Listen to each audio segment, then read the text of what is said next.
3 doctors who spent their lives saving others, who have now succumbed to the symptoms of COVID-19.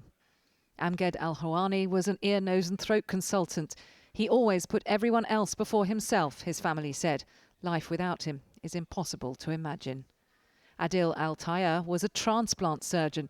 A colleague said he gave the precious gift of life to so many people, a noble human being.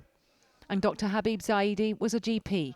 His daughter said he left a gaping hole in our hearts, but a loss that is also felt within the community that he devoted almost his entire life to. Trudy Pipe was a patient of his. He was very kind. He listened to you, and you got the impression he really cared about you, like really cared. I mean, personally, he helped me an awful lot.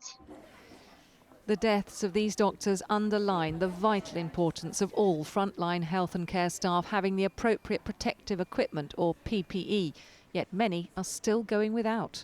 It is incredibly sad because every single nurse trains for times like this when we can support our nation and actually do the work that we are trained to do. And for me, the ask for basic equipment is the least that we can give them if this will inspire confidence.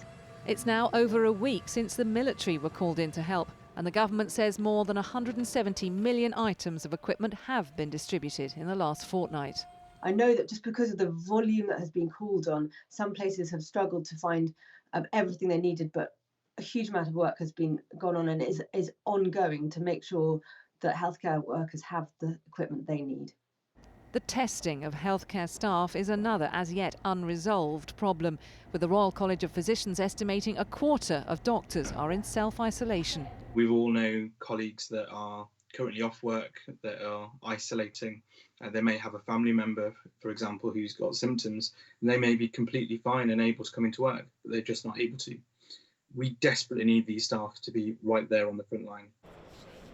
On a visit to the new Nightingale Hospital under construction inside London's ExCeL Exhibition Centre, the boss of NHS England sought to reassure healthcare workers. We are seeing staff who are doing the right thing and having to self-isolate at home. That's one of the reasons why it's so important that we are ramping up staff testing, but it's also why it's so vital that all of us take the medical advice and stay at home. That will reduce the infections and reduce the need for services such as this new Nightingale Hospital.